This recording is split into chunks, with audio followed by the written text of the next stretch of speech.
Glutensiz ürünler burada ayrı bir şekilde ayırmışlar.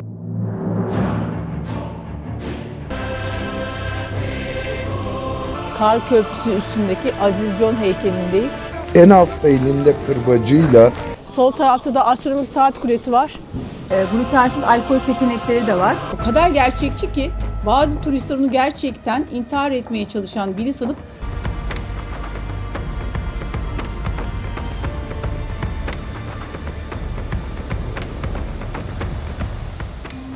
Evet, şimdi Prag Havalimanı'ndayız ve merkeze gitmek için bilet alacağız.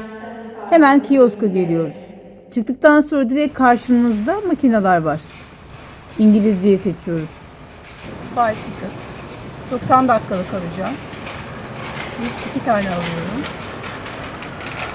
Kredi kartıyla ödüyorum. Entry'si PS.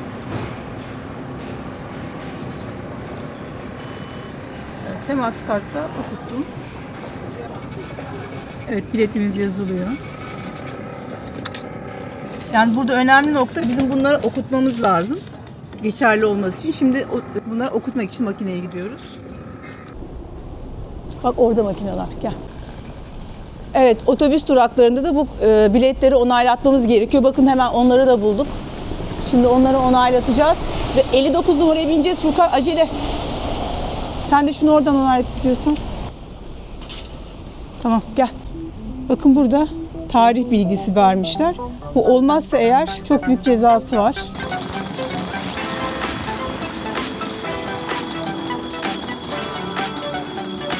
Şimdi 59 numaraya biniyoruz. Tren istasyonuna gideceğiz.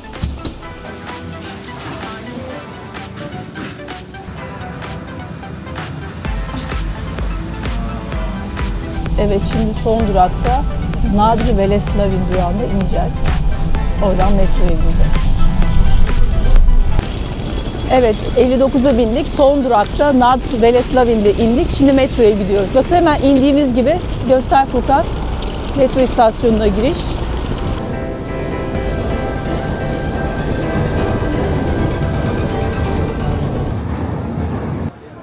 Evet, glutensiz beslenenler için. Furkan gibi burası gluten free. Çimini kek, tridernik. Tam Kar Köprüsü'nün girişinde. Burasının özelliği glutensiz ürünlerin olması. O yüzden Furkan için buraya girdik. Glutensiz ürünler burada ayrı bir şekilde ayırmışlar glutensiz olanları ve güvenli olduğunu söylüyorlar.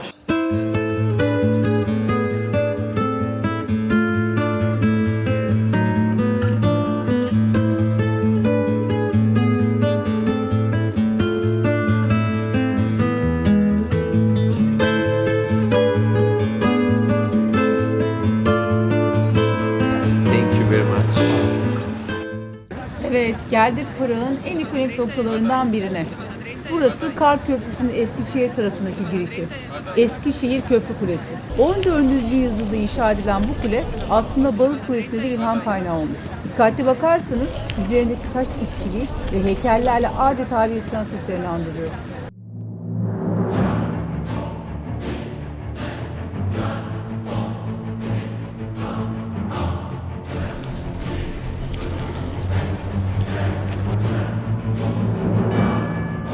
Evet, Charles Köprüsü. Kimileri Charles, kimileri Karl Köprüsü diyor. Meşhur o heykellerin olduğu köprüdeyiz.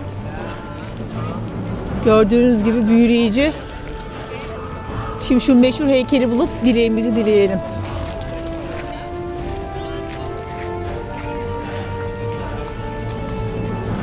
Gerçekten dedikleri gibi masalsı bir şehir. Burası Dünya Savaşı'nda, 2 Dünya Savaşı'nda bombalanmamış, bombalanmadan kalmış bir yer.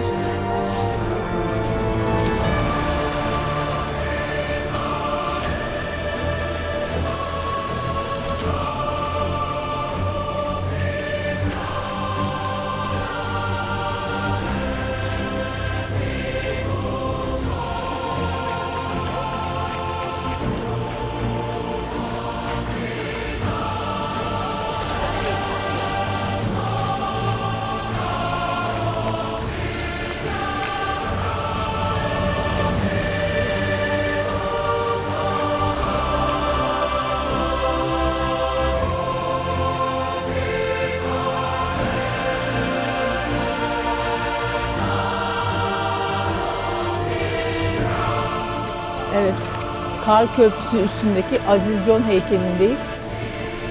Zamanında köprüden atılarak cezalandırılmış. Biz de elleyip dileğimizi dileyelim. Ama gördüğünüz gibi sıra var. Bu heykelin çok güzel bir hikayesi var. 1393 yılında kraliçe rahibe gelip günah çıkar. Sıra bize geliyor. Biz de dileklerimizi dileyelim bakalım. Günah çıkartma işlemi bittikten sonra kral kraliçenin günahlarını öğrenmek ister. Rahibe baskı yapar, hatta ölümle tehdit eder. Ölüm pahasına rahip bunları söylemez. Kral da sinirlenip onu bu heykelin bulunduğu yerden suya atar. Orada bulunan halk rahip suya düştüğünde sudan 5 adet mavi yıldızın gökyüzüne doğru yükseldiğini söylerler. Bu sebepten de burada her kim dilek dilerse onun dileği kabul olur der.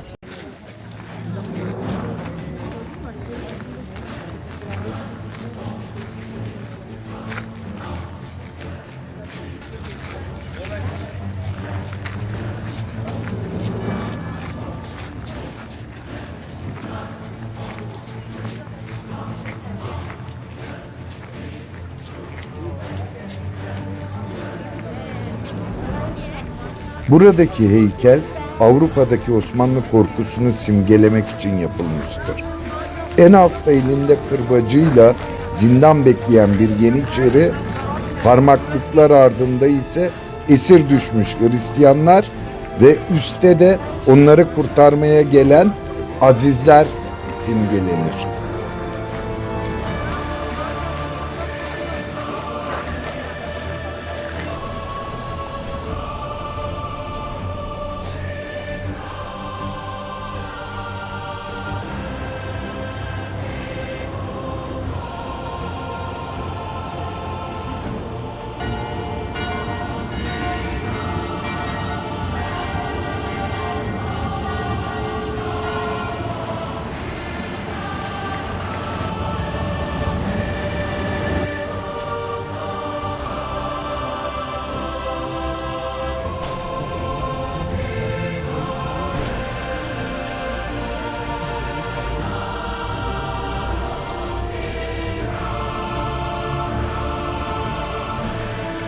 Evet, uzun bekleyişten sonra sonunda Sonsuz Kitap Kulesi'ndeyiz.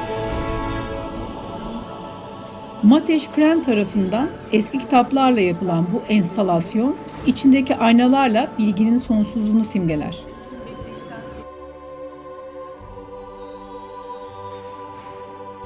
Oğlum çölyak hastası olduğu için glutensiz bir restorana geldik. Burası Aldisa Restoran. Burada Furkan trüflü risotto yedi. Çok başarılıydı. Tiramisu'yu da çok beğendi. Çok hafif ve lezzetli olduğunu söyledi. İlk başta oturduğumuzda zeytinyağı ve glutensiz ekmekle atıştırmalıklar geldi. Onları da çok güzeldi. Burada glutensiz alkol seçenekleri de var. İçmek isteyenler için tavsiye ederiz. Genellikle her şeyi beğendik. Fiyat biraz ortalamanın üstündeydi ama gayet temiz, güzel ve lezzetliydi.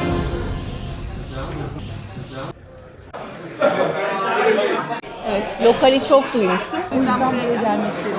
Şimdi bakalım tadına bakacağız. Roasted beef and pasta bu. Bakalım.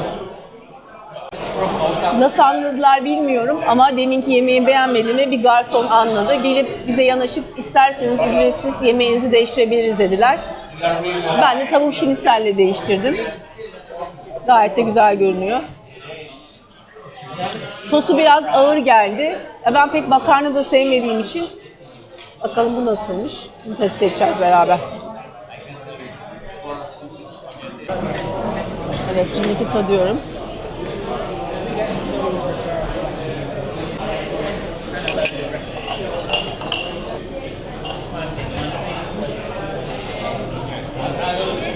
Gayet iyi, tavsiye ederim. Çok güzel bir Rus salatası ve şinitzel. Evet, Prag'da merkeze çok yakın odamız. Odamızı gösterelim. Karlova Otel'de kalıyoruz. Ufak bir yatak odamız var. Çift kişilik bir yatağımız var, Furkan'da kalacağımız. Dolabımız yok. Şöyle bir banyomuz var.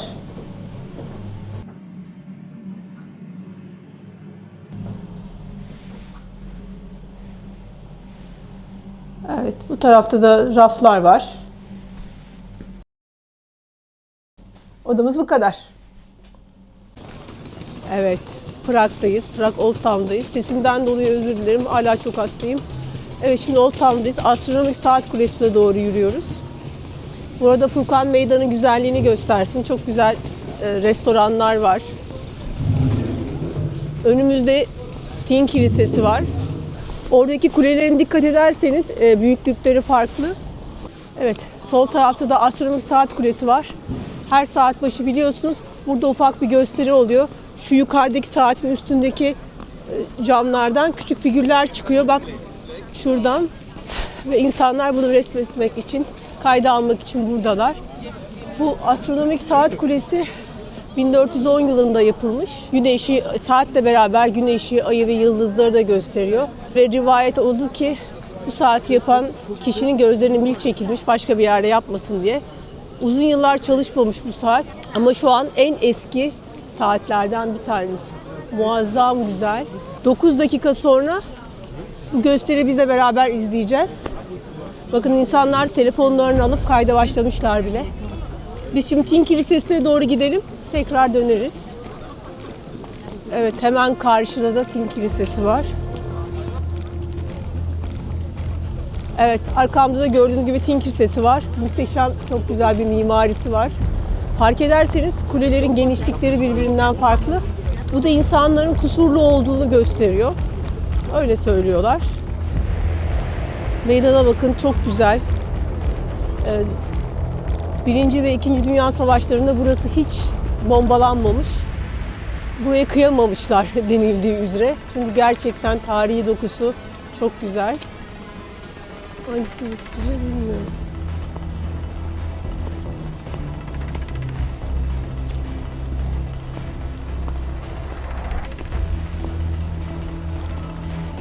Bu arada aşırı soğuk. Üşüyoruz.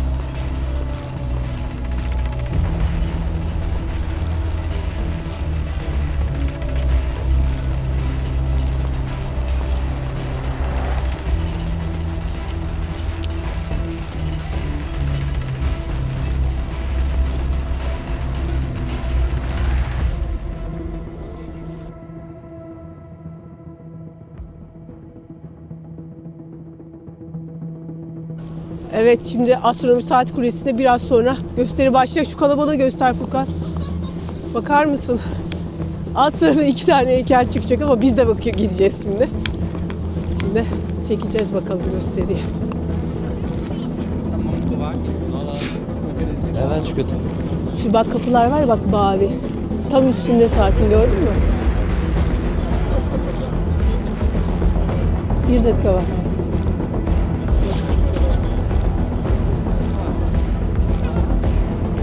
%9 geçiyor. Şimdi her an çıkabilir. Başlıyor.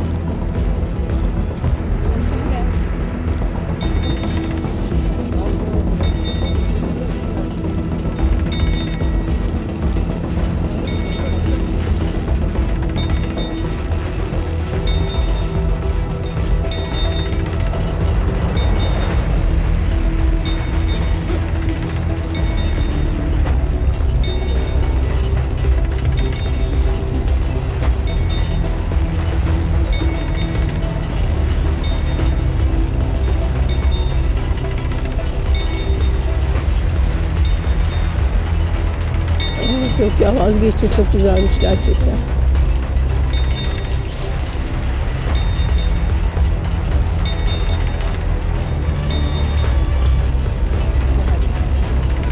Çok tatlıymış, iskelete bak. Çok güzel. Harika, gel. Gel.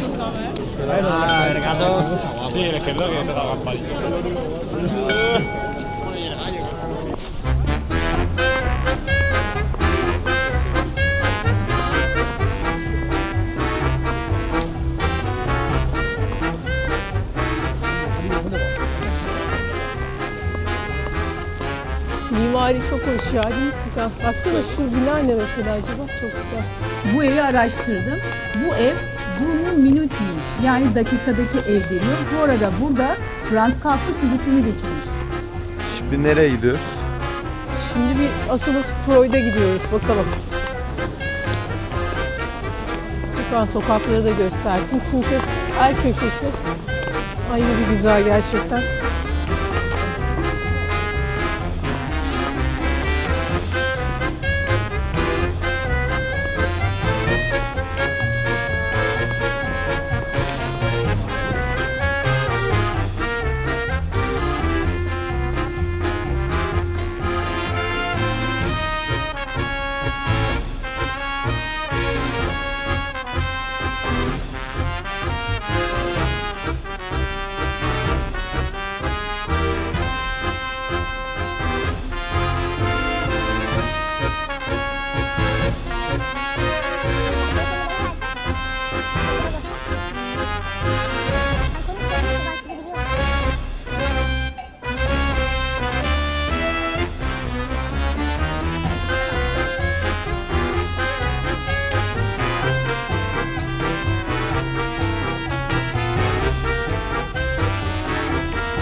Evet, şimdi asıl adam heykeline gidiyoruz.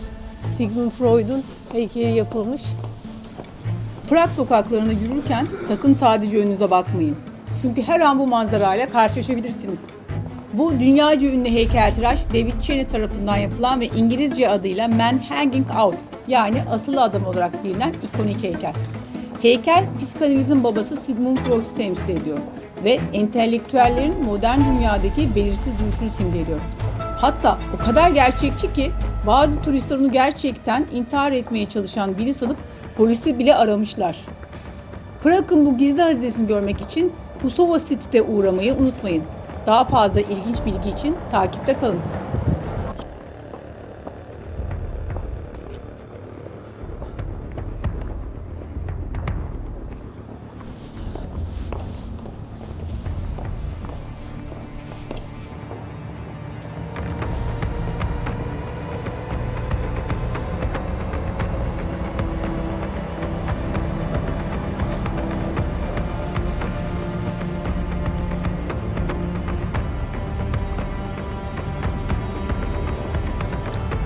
Burada bir bira müzesi daha var.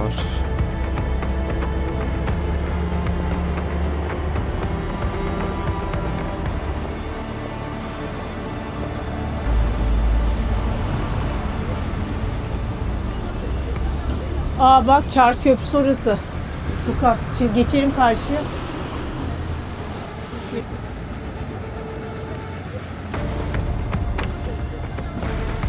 Prag'ın tüm ihtişamı ve o masalsı dokusuyla karşınızdayız. Bu videoyu hazırlarken çok keyif aldık. Umarım siz de beğenirsiniz. Kanalımızı büyütmek ve yeni rotalarda buluşmak için beğenileriniz ve yorumlarınızla vereceğiniz destek bizim için çok önemli. Şimdiden vakit ayırdığınız için teşekkürler. Hadi Prag'ı birlikte keşfedelim.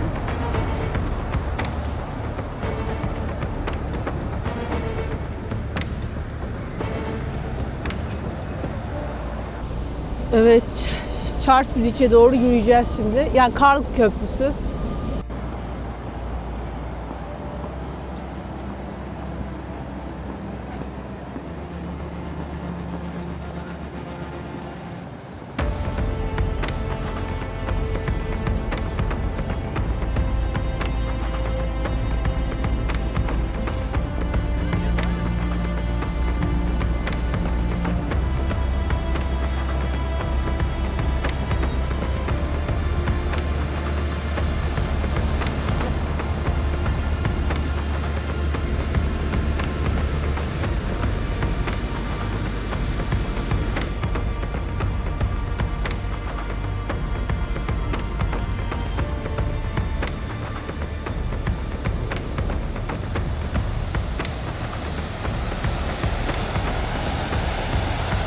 Şimdilik bu bölümün sonuna geldik.